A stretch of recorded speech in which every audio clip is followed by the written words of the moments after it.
আমরা বাংলাদেশের মানুষেরা দীর্ঘ সময় ধরে একটা ফ্যাসিবাদী যন্ত্রণাদায়ক শাসনের মধ্য দিয়ে জীবন অতিবাহিত করেছে।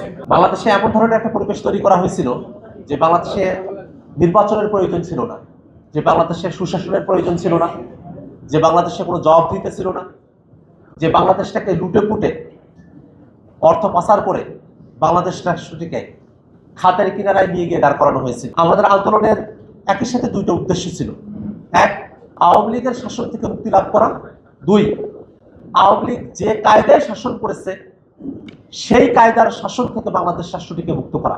আমরা যখন ঐক্যমত্য কমিশনের আলোচনায় বসি সেই সময় থেকেই বাংলাদেশ রাষ্ট্রটার কাঙ্ক্ষিত সংস্কারের প্রশ্নে বিএনপি বাদ সাজতে শুরু করে এবং সে সময় থেকেই তারা আসলে সংস্কার বিপরীতে একটা অবস্থান গ্রহণ করতে শুরু করে।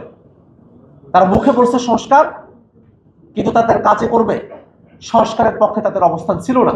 সংসদের বক্তৃতায় তারা বলছেন যে গণভোটের 4টা প্রশ্নের 3.5টা তারা মানেন, আধাটা তারা মানেন না। আমরা তাদেরকে বলতে চাই 4টা প্রশ্নের 3.5টা আপনারা মানেন, আধাটা মানেন না, কিন্তু বাংলাদেশের 70% জনগণ ওই 4টা পক্ষ প্রশ্নকে মেনেই গণভোটকে জয়ী করেছে। আমরা সরকারের কাছে আহ্বান জানাবো, যারা বাংলাদেশকে পিছিয়ে তোলার চেষ্টা করছে তাদের ব্যাপারেও আপনাদেরকে কঠিন পদক্ষেপ গ্রহণ করতে হবে।